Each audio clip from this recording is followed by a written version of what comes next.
Hey everybody, I'm Asian Funk and welcome back to my channel. Oh, here he comes. Hey you. Are you hungry? Or do you want to be on camera? You can't have both, you gotta pick one. A popular request I got was to add more cat into this video, so here he is. Oh. Can't really hold a comic book if you're holding a cat. Biscuit, you're like choking me in the throat. Are we done? Are we done? So last week I released my first video ever, and I just want to thank everybody that watched it and subscribed. It means a lot to me. I also want to give a special shout out to the comic book community who've been super supportive. You guys are awesome, giving me very constructive criticism and just like letting me know that as long as you do what you like, it's all good. And those words mean a lot to me. So thank you.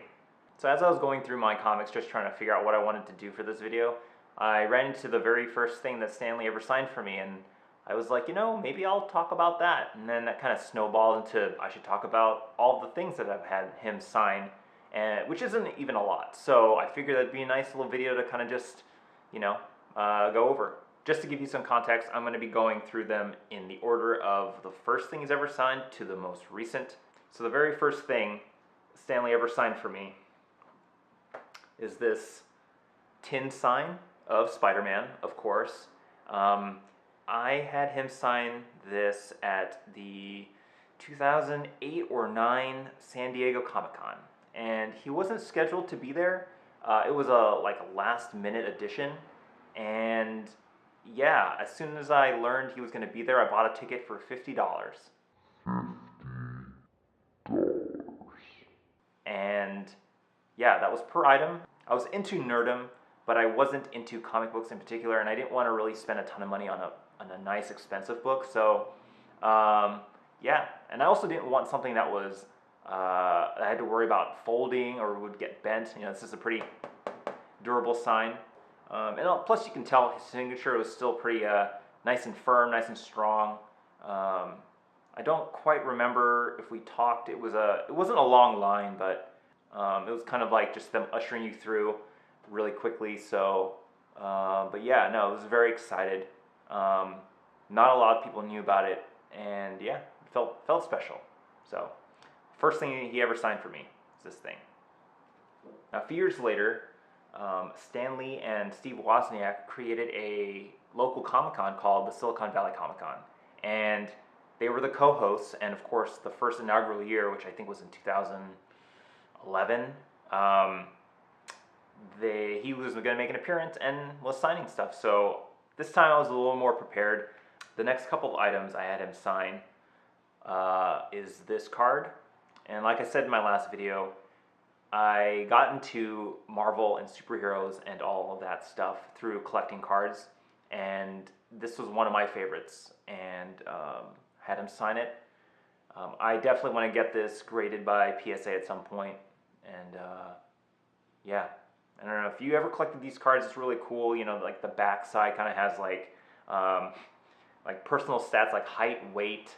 The second thing I had him sign at this convention was this Marvel Treasury Star Wars magazine.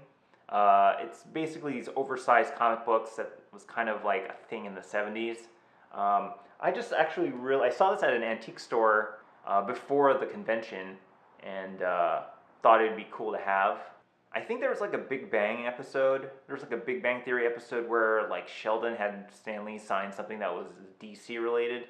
I thought that was funny, and I don't know why at the time I thought, I should do that. I should have Stan Lee sign something that's non-Marvel related. And so I grabbed this and I was like, I'll have him sign this Star Wars book, which I thought at the time had no relation to him at all. And turns out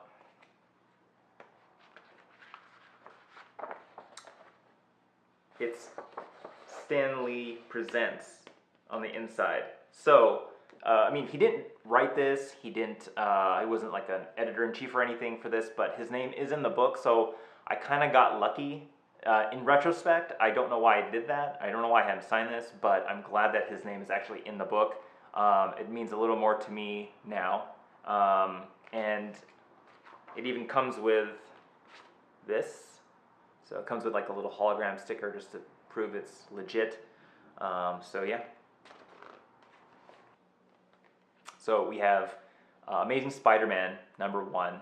And for those of you who are into comic books, you'll quickly notice that this is not the original. This is a foreign reprint.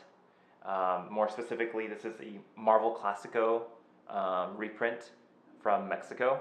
And the reason why I bought this and had this signed was because I don't have thousands of dollars to throw for the actual Amazing Spider-Man, especially in 9.8.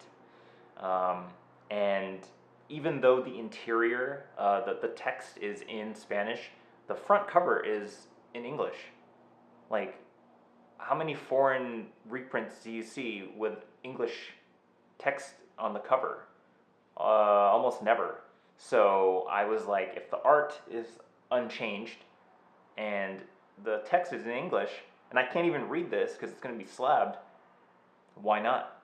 So yeah, and look how in these variants the titles and certain elements on here are in foil, so it's kind of shiny and it just displays really well, which is basically what you're doing. I'm not selling this, so it doesn't matter what other people think. But to me, when I put this up, it looks amazing.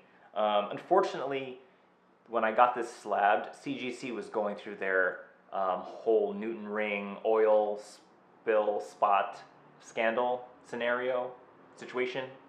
You know, they're basically still trying to figure out their slabbing process, or, you know, in the midst of transitioning to a different technique or whatever it was.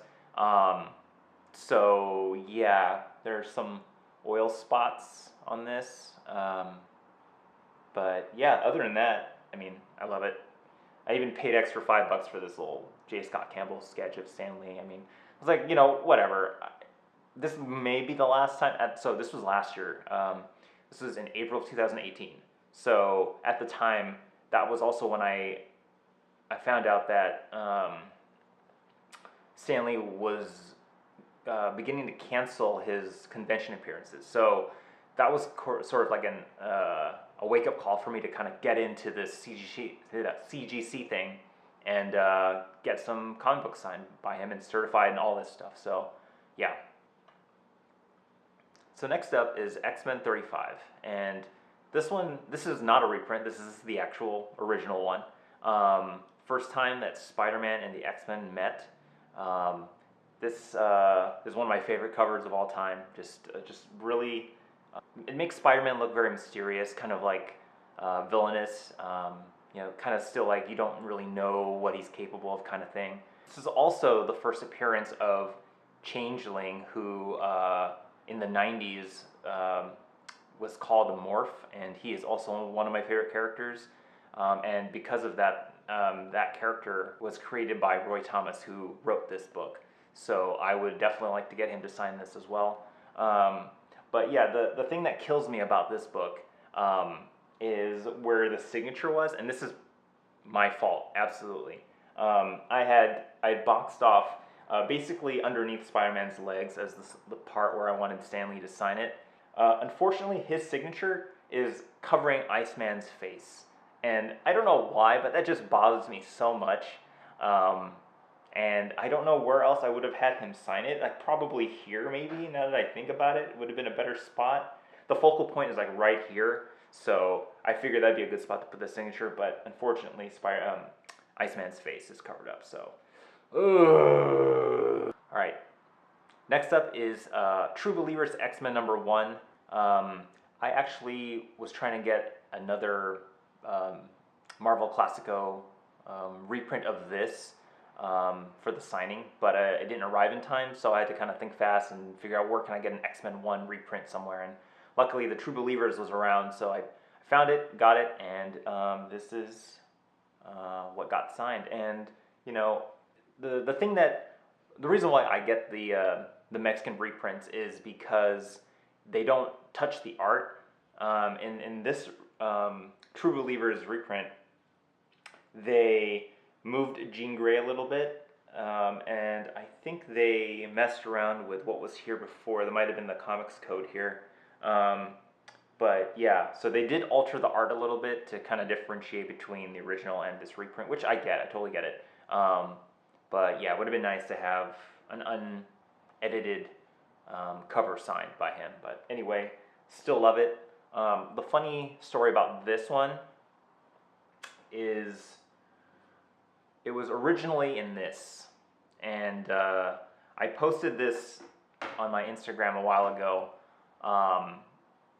but last year when this was signed, you know, Stan Lee had just gotten over pneumonia, and you know, he was like 94. Or was it 95? Yeah, 94, which is pretty old. And he had already, you know, had bad eyesight. He had trouble holding a pen for long periods of time, and you know, he missed the signature box right here, and he had signed the plastic instead of the actual book, and so I'd already gotten out of line by the time I realized that, and because there was just so many people going through, you weren't actually there to see him sign your book for like 2 seconds. And so when I got my book back, I was like, oh shit, you didn't sign, you signed the plastic bag. I basically begged and pleaded to be like, oh my God, please can you please have him sign the book? Is not what am I gonna do with this plastic bag? And you know, it took some convincing, but yeah, eventually we got him to sign it right here. I actually had to take the book out of the bag just because I didn't want to deal with that again. But they gave back the bag, and now I have the most valuable comic book bag ever. Maybe? Definitely not for sale. So, I mean, someone in line did say they'd buy it off me. So, and that's it. That's everything that I have that Stan Lee has ever signed. Yeah, if you guys ever decide to show a video of the things that Stan Lee signed for you, please let me know. I'd love to check it out. Until next time, I'll see you guys later.